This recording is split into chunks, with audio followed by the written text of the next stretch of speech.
Jusqu'à 9h, Good Morning Business.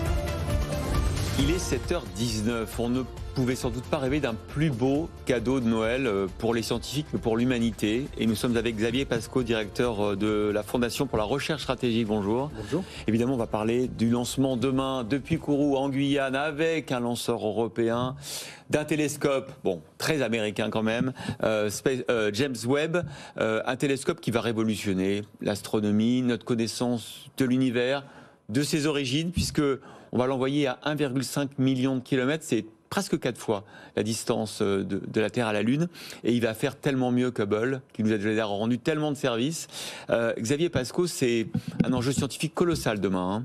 Oui, parce que ce sera l'instrument qui permettra de voir le plus loin, donc le plus en arrière dans le temps aussi, et donc qui permettra de percer un peu les secrets de la naissance de l'univers. Alors on ne sera pas tout à fait à la naissance de l'univers, mais qui permettra de percer les secrets de la naissance des étoiles, d'une part. Et puis il y a une autre mission aussi qui consiste à regarder les exoplanètes, ce qu'on appelle les planètes qui tournent autour d'autres soleils. Et donc il pourrait potentiellement avoir des conditions propices au développement de la vie.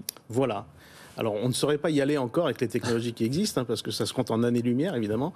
Mais bon, c'est déjà, évidemment, quelque chose un horizon nouveau qui s'ouvre. C'est vraiment, ce cas est particulier pour cet instrument. C'est le lancement de tous les superlatifs. C'est historique, c'est clair. Mais c'est historique aussi pour le secteur spatial européen. Parce que certes, c'est un produit made in USA, mais là, il y a vraiment un zoom sur l'Europe spatiale. Oui, alors c'est d'abord un grand programme de coopération. C'est un programme américain. Grand programme de coopération avec l'Agence spatiale canadienne, l'Agence spatiale européenne, qui joue un grand rôle dans ce. Et l'une des contributions, c'est ce lancement. Alors ce lancement, ça intervient aussi comme une sorte de contribution en nature, j'allais dire, au grand programme.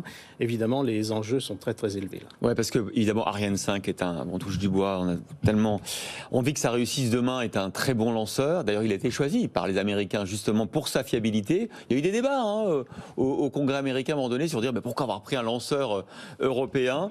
Et puis c'est vrai que c'est en termes de coopération entre les États-Unis et l'Europe, une manière de montrer aussi qu'on compte en matière de lanceurs, c'est très important. Oui, c'est important. Et puis, alors d'abord, il faut dire que pour les États-Unis, pour la NASA, quand elle a conçu ce projet, c'est toujours important pour les grands programmes d'associer d'autres pays, parce que ça consolide le programme aux États-Unis même, où il peut y avoir des débats.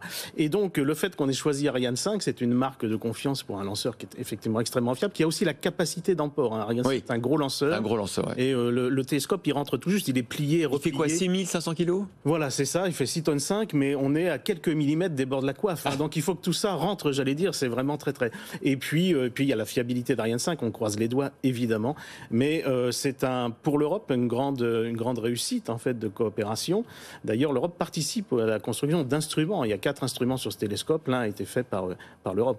Donc c'est un savoir-faire français, européen qui est embarqué également, avec beaucoup, certes, il y a le lancement, on croise les doigts pour le lancement, mais on croise les doigts aussi pour toutes les contraintes techniques pour notamment déployer le télescope. Ça va prendre plusieurs semaines. Ça va prendre 6 mois jusqu'à la première image. C'est-à-dire qu'on va effectivement envoyer ce télescope, il va déployer ses panneaux solaires dans un premier temps, et puis plus tardivement, il va déployer ce fameux pare-soleil qui doit vraiment le refroidir, parce que ce télescope va regarder dans ce qu'on appelle l'infrarouge, le domaine infrarouge, donc il ne doit pas se créer d'interférence avec lui-même par sa propre chaleur, donc il doit être toujours le dos au soleil. Et ce sont des prouesses techniques extraordinaires, avec des choses qui se déplient au fil des semaines. Et surtout qu'on va l'envoyer à une distance très très très lointaine. C'est 4 fois la distance de la Terre à la Lune, donc il va être vraiment dans l'espace glacial et sombre. Il faut redire pourquoi est-ce qu'on va aller de plus en plus à l'origine de l'univers. Parce qu'évidemment, l'univers est en expansion à la vitesse de la lumière. Et donc, plus on regarde loin, plus on voit, au fond, la création de l'univers. Plus on voit la création de l'univers, plus on comprend comment cet univers s'étend, en réalité.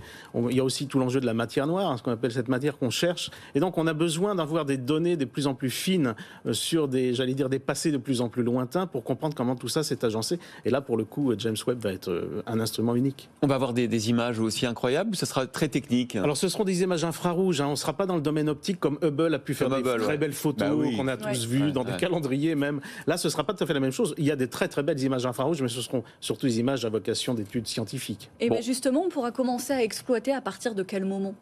Alors, on va avoir les premières images, a priori, d'après le plan, dans les 6 mois qui vont venir. Ce seront des images de calibration, des images techniques. Et dans l'année qui viendra, normalement, si tout se passe bien, on aura les premières images. Je crois que la NASA veut mettre un point d'honneur particulier à montrer très vite de très belles images pour le grand public. Bon, on va faire un cocorico européen si ça fonctionne, bien évidemment.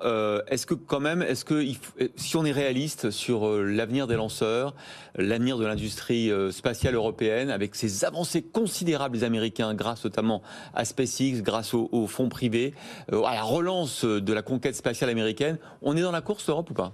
On se prépare à y être. On a été pris de court, il faut le dire, par notamment SpaceX, par ces lanceurs réutilisables.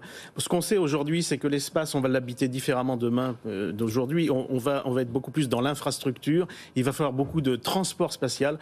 Et Ariane Group, en particulier, s'y prépare. Et les annonces récentes qui ont été faites vont aussi dans ce sens-là. C'est vrai que c'est formidable, parce que longtemps, l'Europe était réticente à envoyer des cosmonautes dans l'espace. Et là, la première fois sur ce plateau, effectivement, Ariane Espace nous disait que oui, on va réfléchir maintenant à envoyer des hommes dans l'espace. Ça fait partie sans doute des plans où il y a à long terme que l'Europe soit... C'est tout nouveau, hein, ça date d'il y a quelques semaines. Tout à fait. Et on se réjouit d'être dans cette course à la Lune, puis à Mars peut-être demain. Peut-être, ce sera encore plus lointain. L'espace Terre-Lune va nous occuper pendant quelques décennies, mais ça va être vraiment à une autre échelle. Bon, merci beaucoup Xavier Pascaud, directeur de la Fondation pour la recherche stratégique, de nous avoir fait rêver. Et on sera tous devant notre télévision à 11h30 demain matin. C'est ça, a priori, pour un tir vers midi sans doute.